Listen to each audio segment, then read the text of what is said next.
अस्सलाम वालेकुम। बिस्मिल्लाहिर्रहमानिर्रहीम। अच्छा जी, टैक्सेशन कैफ का पेपर और इसकी आज फर्स्ट क्लास है।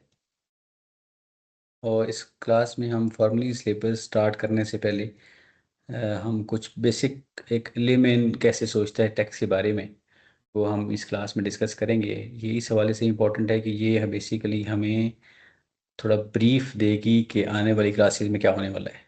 ये टैक्स का सब्जेक्ट बहुत लॉजिकल है और बहुत इजी टू अंडरस्टैंड है, राइट, प्रोवाइड हमें टेक्स्ट की लॉजिक समझाती हूँ, राइट। उस हवाले से ये क्लास जो है बड़ी इंपॉर्टेंट है। ठीक है जी। अच्छा जी, बिस्मिल्लाह करते हैं जी, स्टार्ट करते हैं कि टैक्स है क्या। जब आप किसी से पूछते हैं सिंपल टैक्स क्या है, अभी टैक्स में बहुत सारी किस्में आ जाती हैं। टैक्स में तो आपका टोल टैक्स है, वो भी टैक्स है। आपकी सैलरी के ऊपर टैक्स कट रहा है, उसे आप इनकम टैक्स बोलते हैं, वो भी टैक्स है। आप कुछ गुड्स परचेज करते हैं, उसमें सेल्स टैक्स शामिल होता है, वो भी सेल्स टैक्स है। आप गुड्स इंपोर्ट करते हैं, बाहर से गुड्स मंगवाते हैं, उसमें से ड्यूटीज़ वगैरह पे करते हैं, अब वो भी अब बेसिकली एक टैक्स है। ठीक, टैक्स एक टाइप से। ठीक, तो अब जब एक लेमैन से पूछा जाए तो टैक्स है क्या, तो टैक्स की बहुत सारे लोगों ने बहुत सारी डेफिनेशंस की। किसी ने कहा कि ये बेसिकली गवर्नमेंट का राइट है। किसी ने कहा ये बेसिकली गवर्नमेंट का एक टूल है रेवेन्यू कलेक्ट करने के लिए। किसी ने कहा कि गवर्नमेंट का एक टूल है रेवेन्यू कलेक्ट करने के लिए ताकि अपने खर्चे पूरे कर सके। किसी ने कहा चूंकि हम गवर्नमेंट से फैसिलिटेट होते हैं, गवर्नमेंट हमारे लिए फैसिलिटीज प्रोवाइड करती है, तो इसलिए इस टैक्स को हम इसलिए इसकी डेफिनेशन जो है वो टैक्स की यही डेफिनेशन है, राइट। तो मल्टीपल डेफिनेशन हुई हैं। तो हर टैक्स का जो लिटरल मीनिंग है वो तो हमें यहाँ पे हम इनकम टैक्स में, सेल्स टैक्स में नहीं समझाया जाएगा। बट वैसे टैक्स अगर हम वैसे मीनिंग में जाएं तो क्या टैक्स का डेफिनेशन हो सकती है। टैक्स की एक सिंपल डेफिनेशन जो हो सकती है, वैसे तो इसके बहुत सारे डेफिनेशन है और अपने अपने कॉन्टेक्स्ट में वो करेक्ट भी हैं, बट इसकी सबसे जो कॉम्प्रिहेंसिव डेफिनेशन हो सकती है, this is basically an enforce contribution towards the state. ठीक है जी।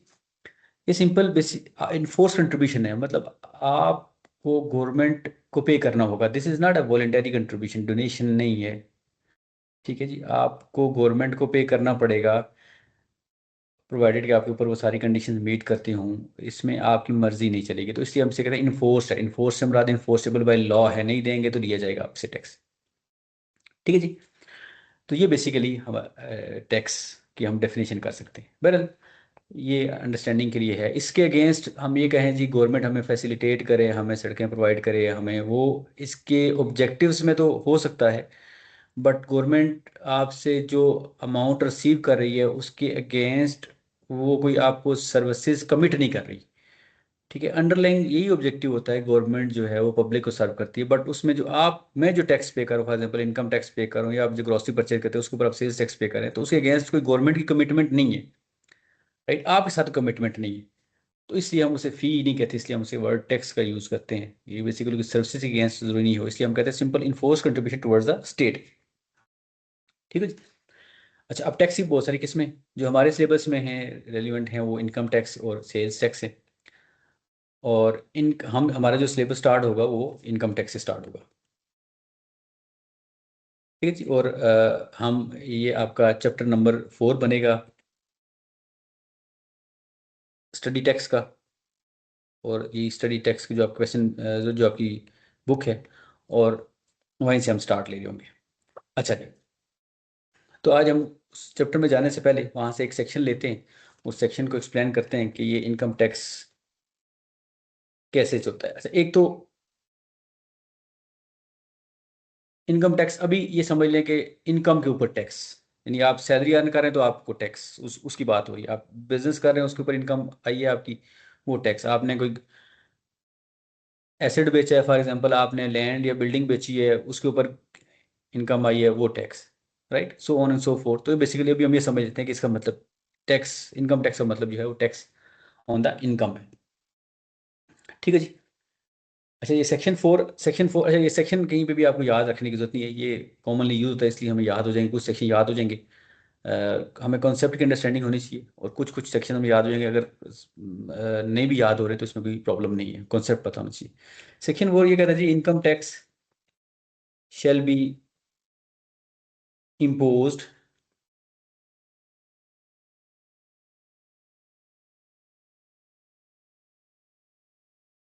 for each tax year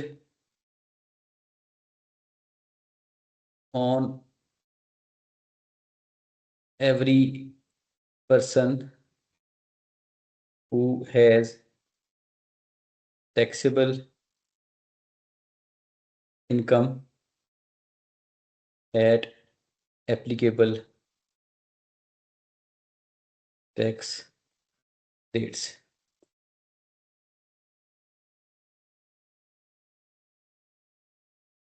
Right?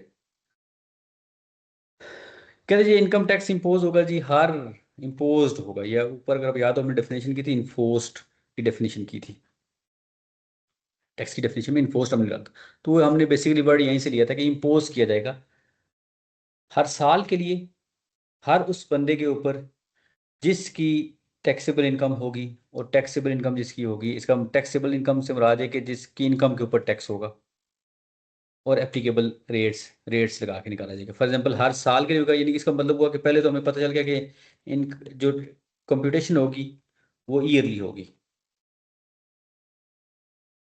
Right. और हर पर्सन के ऊपर, पर्सन से मुराद अभी आप समझ लें इंडिविजुअल भी हो सकता है और लीगल भी पर्सन भी हो सकता है, फॉर एग्जांपल कंपनी हो सकती है या कोई पार्टनरशिप फर्म हो सकती है। Right. Who has taxable income, income से मुराद अभी आप जो लिटरल मीनिंग में इनकम आपको समझ आती है, जैसे सैलरी इनकम, बिजनेस इनकम, आप वही समझ लें। टैक्सेबल इनकम से मुराद ये कि वो इनकम जिसके ऊपर टैक्स होगा, टैक्सेबल इनकम। राइट, फिलहाल ये समझ लेते हैं। राइट। इसका मतलब हुआ कि कुछ ऐसी इनकम भी होगी जो कि टैक्स जिस पे नहीं होगा, ठीक है, उसे हम एग्जाम्प्ट इनकम बोलते हैं, आगे चल के डिटेल में डिस्कस करेंगे। ठीक है जी। तो एज्यूम कर लेते हैं एक बंदे के पास वो है, फॉर एग्जांपल 1 लाख की उसकी मंथली इनकम है, तो पूरे साल में उसकी 12 लाख की इनकम बनेगी। तो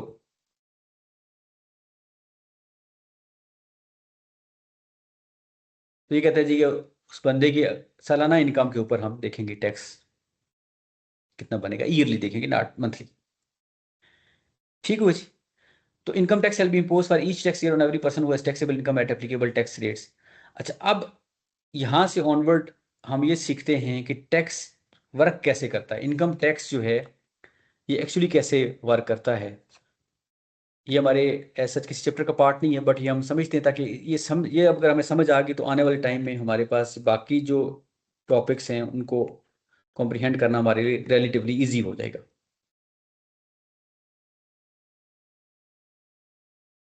अच्छा, हमें ये डिफरेंशिएट करना आना चाहिए कि इम्पोजिशन, जैसे उसने लिखा टैक्स की इम्पोजिशन या कंप्यूटेशन, जो भी आपसे कह लें, ये और इसकी कलेक्शन दो डिफरेंट चीजें हैं।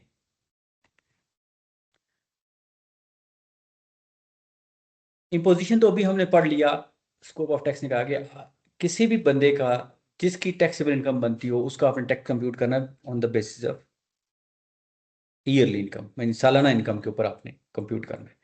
तो टैक्स तो सालाना इनकम पे ही कंप्यूट होगा, यानी आपकी टैक्स बनता कितना है, टैक्स लाइबिलिटी कितनी है, वो तो कंप्यूट होगी एनुअल बेसिस के ऊपर। अब ये एक और बहस है आगे से कि इसको कलेक्ट कैसे किया जाए।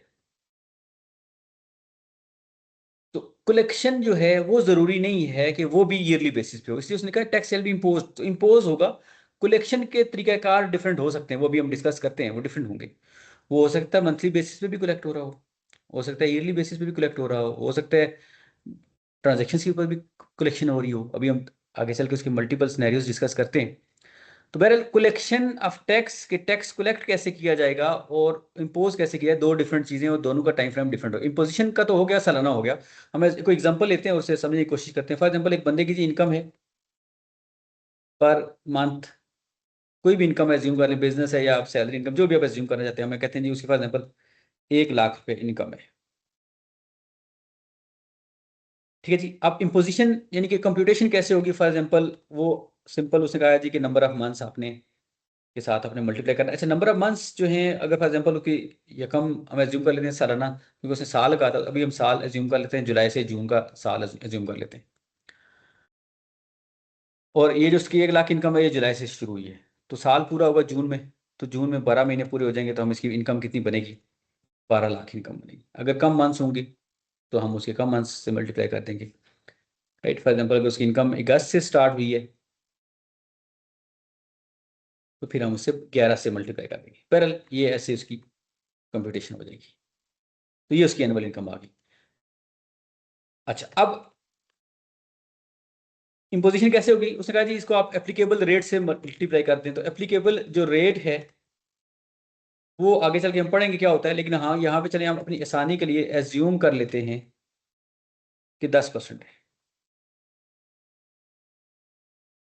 तो टैक्स कितना बनेगा जी, टैक्स की लाइबिलिटी यानी कि टैक्स कितना पे करना पड़ेगा आपको,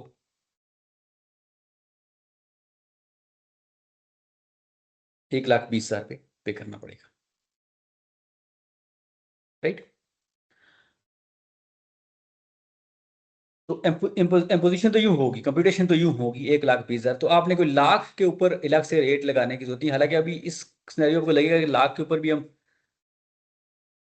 10% लगाएं, उससे 12 से मल्टीप्लाई करें तो 1,20,000, लेकिन वो रिक्वायर्ड नहीं है। ठीक है जी, उसने कहा ये आपने एनुअली कंप्यूट करना है। अच्छा, अब इस बंदे की 1 लाख रुपए इनकम थी पूरे साल में, इसका 1,20,000 टैक्स बनना है। जून में जाके उसको पता चला कि मेरा 1,20,000 टैक्स बनना है। अभी एज्यूम करें कि वो जुलाई में बैठा हुआ, अभी उसकी पहले महीने में 1 लाख की इनकम है, राइट।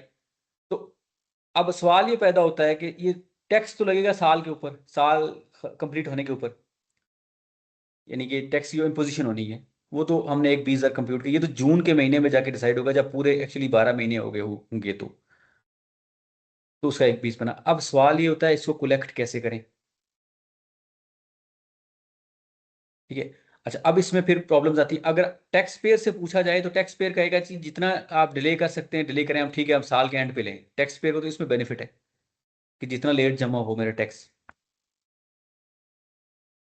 लेकिन जब गवर्नमेंट से पूछा, गवर्नमेंट कोशिश करेगी कि जितना जल्दी टैक्स सबमिट हो इतना अच्छा है, ठीक जी, स्टार्ट में मिल जाए। तो इसका कोई ना कोई मैकेनिज्म बनाया जाएगा कि टैक्स की कलेक्शन की कैसे जाए, कोई फेयर वे निकाला जाएगा कि टैक्स कलेक्शन की जाए। अच्छा, अब साल के एंड के ऊपर कलेक्ट करने में भी मसला है और साल के स्टार्ट में भी मसला है। साल के एंड के ऊपर कलेक्ट करने में मसला क्या है, एक तो गवर्नमेंट का लॉस हो गया कि पैसे लेट मिले, दूसरा उस बंदे के लिए भी इतना आसान नहीं है। वो कह तो रहा है कि मैं फॉर एग्जांपल मेरा जब जून 30 जून आएगा तो उसके बाद में पे कर दूंगा, तो उसका एक महीने का टैक्स, सॉरी एक पूरे साल का टैक्स 1,20,000 बनता है। तो उसे अगर कहा जाए ना कि जुलाई के महीने में 1,20,000 पे करो, उसकी उस महीने की इनकम 1 लाख आएगी, तो उस वक्त वो ये नहीं सोचेगा कि मैंने ये पूरे साल का है। उसे सोचेगा अच्छा मैंने 1 लाख में इस महीने की पूरी इनकम मेरी चली जाएगी और उसमें ऊपर 20,000 और चला जाएगा। तो उसको उस वक्त ये टैक्स देते हुए प्रॉब्लम फील होगी। सिमिलरली अगर उसे कहा जाए कि साल के स्टार्ट में दे दो, कहेगा भाई मैं तो अभी इनकम ही नहीं अर्न की है अपनी, 1 लाख मेरी इनकम है उसमें से आप टैक्स लेके जा रहे हैं ज्यादा, तो वो भी ज्यादती हो जाएगी। तो इसलिए इसके कलेक्शन के मैकेनिज्म निकालेंगे। वो क्या क्या मैकेनिज्म है जी, सबसे पहला मैकेनिज्म है विद होल्डिंग टैक्स का। अच्छा, अब वो जो हमने बात की साल के एंड के ऊपर वो 1,20,000 पे करेगा, एक तो उसे कैश फ्लो में प्रॉब्लम आएगी और दूसरा ये कि साल के एंड के ऊपर उसे कहा जाए ना तो हो सकता है वो कहे अच्छा यार एक एक 20 में नहीं पे करता ये तो, मैं अगर उस बंदे से कहा जाए कि रिकवर किया जाए तो हो सकता है इसको अवॉइड करने की कोशिश करे टैक्स को। तो इसलिए ये मैकेनिज्म लाएंगे। टैक्स कलेक्ट कैसे होगा, उसने कहा जी टैक्स कलेक्शन का जो सबसे पहला मैकेनिज्म है वो विद होल्डिंग टैक्स है। विद होल्डिंग टैक्स क्या है, विद होल्डिंग टैक्स है जो बंदा पे कर रहा है आपको अमाउंट, जैसे एज्यूम कर लें 1 लाख रुपए सैलरी है, सैलरी की अमाउंट है। तो आपको जो एम्प्लॉयर आपको ये 1 लाख रुपए पे कर रहा है वो इसमें से कोई एक सर्टन अमाउंट जो है वो माइनस कर लेगा और वो माइनस करके पे करेगा। तो क्या करेगा जी, पेयर डिडक्ट करेगा टैक्स फ्रॉम योर फ्रॉम पे इनकम। हालांकि टैक्स किसका है, टैक्स तो पे ही का है, जिम्मेदारी भी पे की है। पेयर की ये जिम्मेदारी लगाएगी कि जब तुम उसे पे करोगे तो उसमें से एक अमाउंट टैक्स ही निकाल लेना। तो उसका फॉर एग्जांपल हम यहाँ पे 1,20,000 की, अगर 1,20,000 की बात करें तो इसका एक तरीका ये हो सकता है कि फॉर एग्जांपल हम इसे कहें जी कि इसको हम पर मंथ देख लें कितना बनता है। ठीक है जी, 12 से डिवाइड करें इसको, डिवाइड बाई 12 करेंगे तो आपका पर मंथ बनता है 10,000। तो पेयर को ये कहा जाएगा, यानी कि आपके एम्प्लॉयर को अगर ये सैलरी इनकम है तो कहा जाएगा कि जब भी आप इसको मंथली सैलरी पे करेंगे तो 10,000 रुपये इसका डिडक्ट करें और गवर्नमेंट को वो पे कर दें। अच्छा, इससे दो पर्पज अचीव हुए। एक तो ये अचीव हुआ कि आपके लिए भी आसानी होगी कि मंथली बेसिस पे होना शुरू होगा। दूसरा ये भी कि पेयर के ऊपर रिस्पॉन्सिबिलिटी लगाएगी, आपका टैक्स आपके ऊपर लगाई जाती तो हो सकता था, हमारे ऊपर लगाई जाती तो हो सकता था हम टैक्स अवॉइड करते, ना पे करते। लेकिन पेयर को कहा गया। अच्छा, पेयर अगर फॉर एग्जाम्पल नहीं करेगा ना तो उसके ऊपर भी हम आगे चल के पढ़ेंगे, उसके ऊपर पेनल्टी लगाई जाएगी। अगर आपने ना पे किया तो आपको पेनल्टी लगाई जाएगी, काट के टैक्स जमा ना करवाया तो टैक्स पे का जिम्मेदारी लगाएगी पेयर की कि आपने उस अमाउंट में जब उसको पे करने जाएंगे एक्चुअली पे करने जाएंगे तो उस वक्त आपने एक सर्टन अमाउंट एज पर जो भी प्रोसीजर रूल हैं उसके मुताबिक आपने डिडक्ट करनी है और आपने गवर्नमेंट को पे करनी है। तो इस केस में क्या होगा, 10,000 वो पर मंथ आपकी सैलरी में से काटेगा।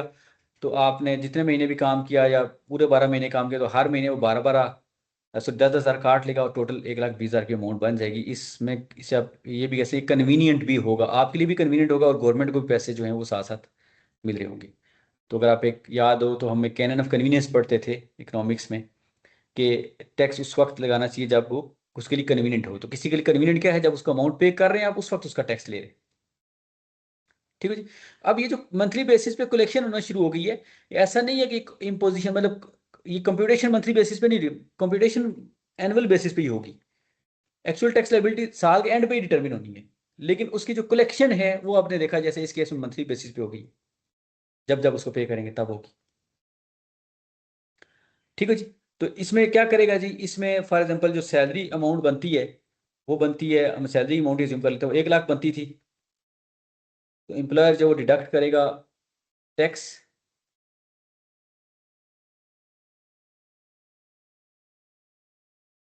और बाकी की 90,000 की अमाउंट जो है वो क्या करेगा, एम्प्लॉय को पे कर देगा।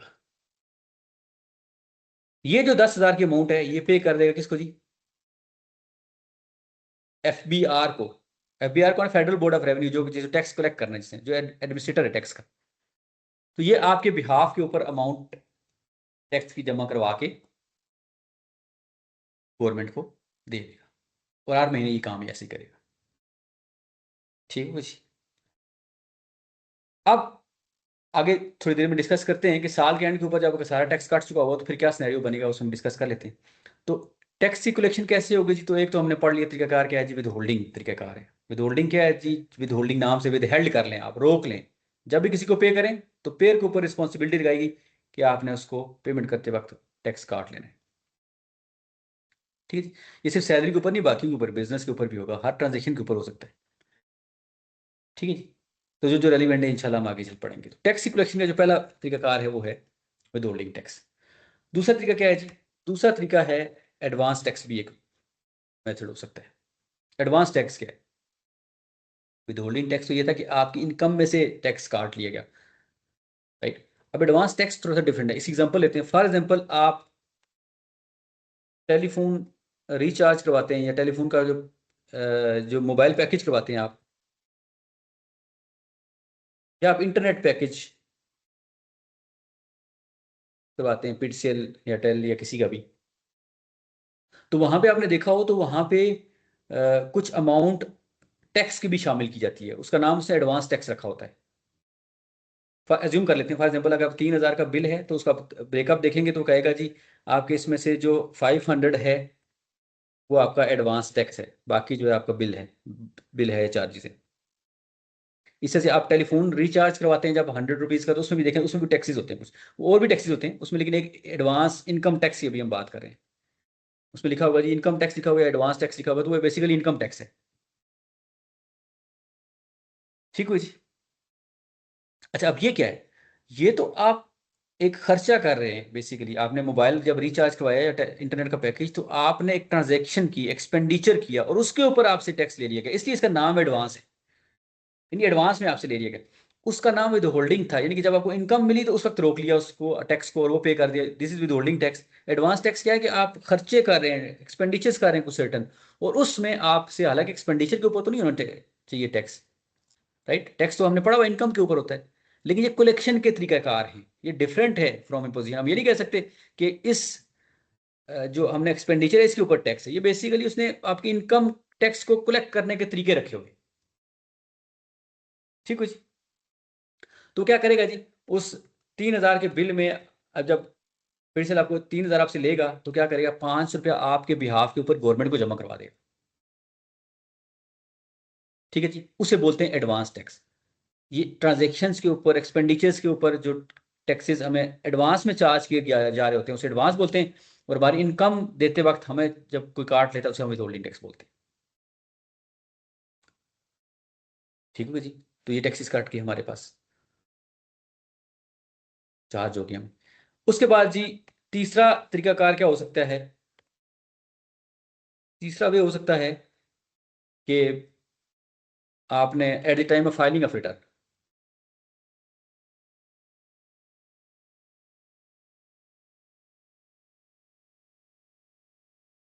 ये रिटर्न क्या है जी, रिटर्न को आगे चल के हम एक्सप्लेन भी करेंगे। ये इनकम टैक्स रिटर्न है, जो आप, जिसे आप उर्दू कब सुनते होंगे, इनकम टैक्स गुशवारे जिसे आप कहते हैं। ये वैसे आप कहते हैं कि मेरी इतनी इनकम बनती है और मेरी इतना टैक्स बनता है, यही वाली जो आप काम है, यही आप बेसिकली जब स्टेटमेंट में आप जाके शो करवाते हैं, बीआर को जाके बताते हैं कि ये हमारी, तो उसे हम रिटर्न बोलते हैं। तो उसका भी एक टाइम होता है, साल खत्म होता है, साल के बाद जो है कहा जाएगा जी आप रिटर्न फाइल करें। तो उस वक्त भी हो सकता है आपसे टैक्स कलेक्ट किया जाए अगर कुछ बच रहा हुआ। तो अगर इन दोनों में से कवर हो गया हुआ तो ठीक है, डिफरेंशियल अमाउंट आ रही हुई तो उसको हम देखेंगे कि वहां पे वो हमें पे करनी पड़ेगी। ठीक है जी। अच्छा, अब जब हम फाइलिंग ऑफ रिटर्न के ऊपर आएंगे तो यहाँ पे आप अपनी इनकम टैक्स कंप्यूट करेंगे जी। अब साल खत्म हो चुका है, आप कहेंगे जी मेरी फॉर एग्जाम्पल हम एज्यूम करते हैं, जैसे हमने शुरू में एज्यूम किया था, इनकम टैक्स सॉरी इनकम बनती है जी हमारी, वो 12 लाख बनती है। टैक्स का रेट भी हमने एज्यूम किया हुआ था, हम वही एज्यूम कर लेते हैं, टैक्स का रेट 10% का हमने एज्यूम किया हुआ था। तो हम यही एज्यूम कर लेते हैं जी कि ये हमारे इतनी बनती है। अब ये साल के एंड के ऊपर हम रिटर्न फाइलिंग कर रहे हैं। ठीक है जी।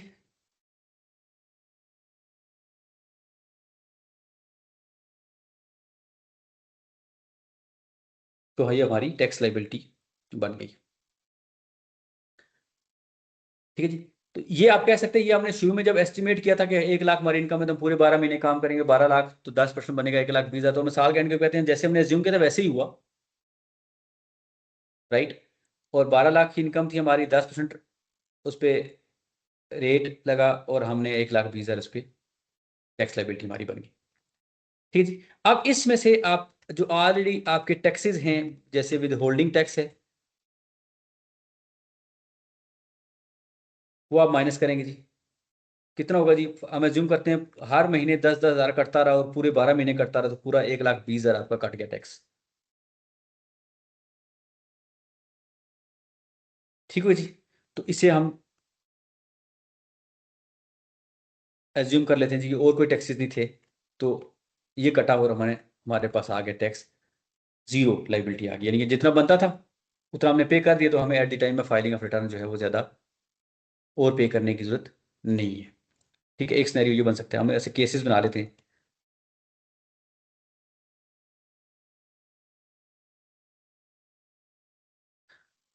दूसरे केस में हम ये एज्यूम करते हैं कि हमारी इनकम जो है 12 लाख तो वो थी, 3 लाख की और से इनकम आ गई हमारे पास।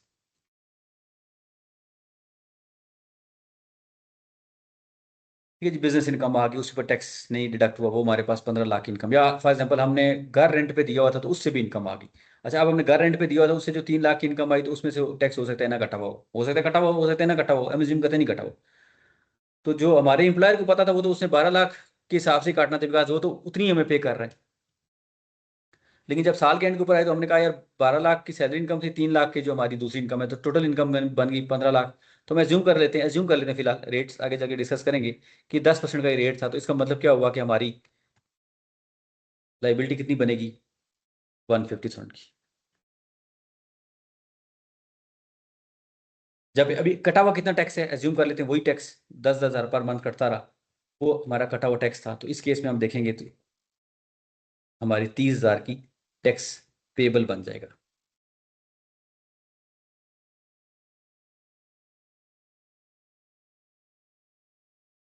अगर पॉजिटिव हुआ पेएबल है, अगर नेगेटिव हुआ तो रिफंडेबल है।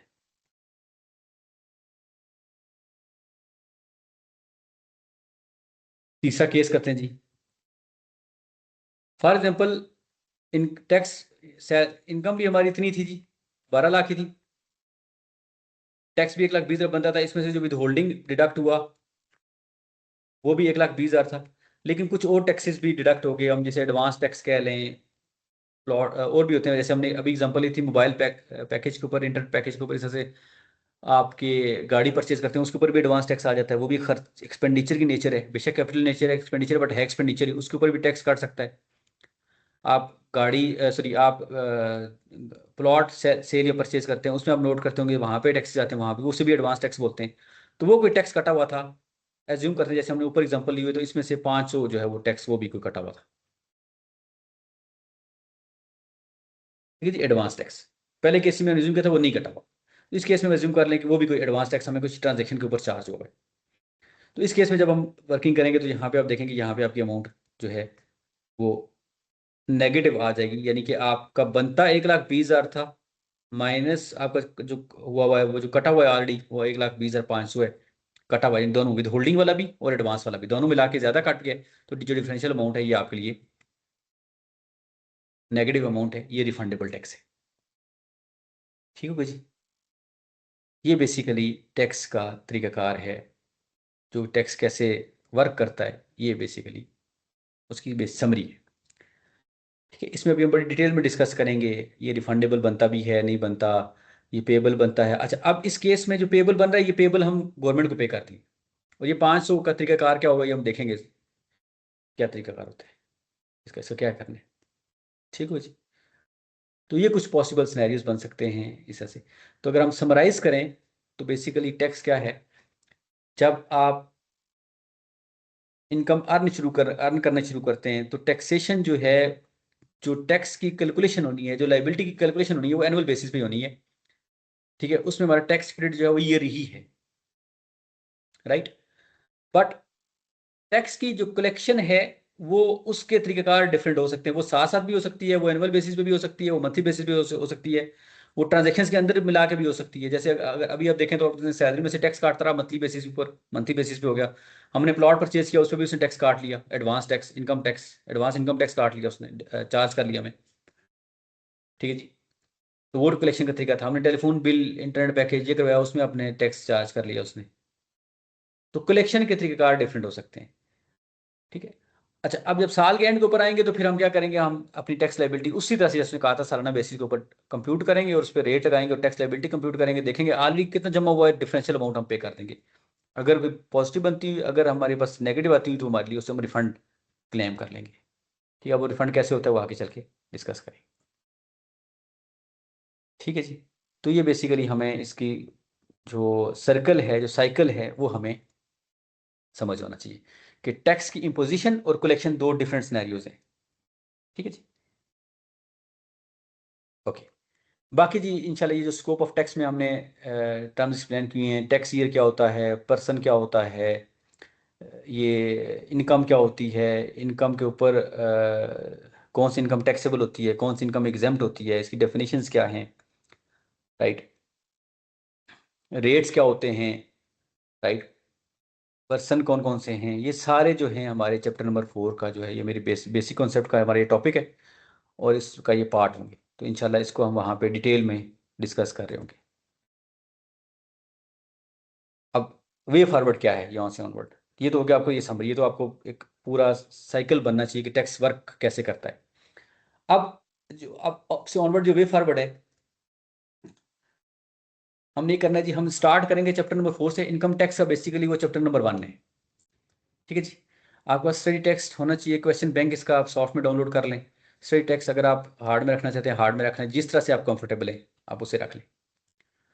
स्टार्ट हम करेंगे चैप्टर नंबर 4 से और एक एक टर्म को हम एक्सप्लेन भी करेंगे, और हर चैप्टर के मैं आपके साथ इंशाल्लाह शेयर करूंगा, अपने नोट्स भी शेयर करूंगा।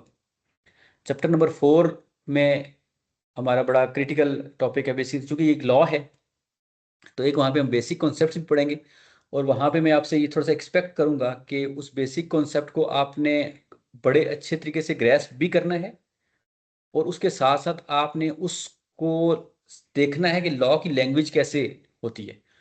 अगर उसे आप कंसेप्चुअली क्रैम भी कर लें तो भी वो एक अच्छा ऑप्शन है, बिकॉज आगे चल के जब हम सिनेरियोज बना रहे होंगे तो वहाँ पे हमें वो लॉ की लैंग्वेज लिखने में आसानी हो जाएगी। अगर हम चैप्टर नंबर 4 में कुछ बेसिक बेसिक कॉन्सेप्ट्स की लैंग्वेज देख लें, और बड़ी सिंपल है, कोई इतनी मुश्किल भी नहीं है।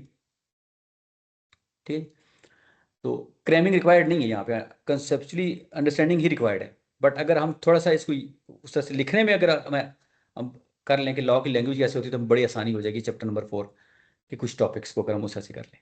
ठीक है, ताकि ऊपर आगे चल के जब वो सिनेरियोज बनाएगा तो हम उसको खुद से लिखने में आसानी हो।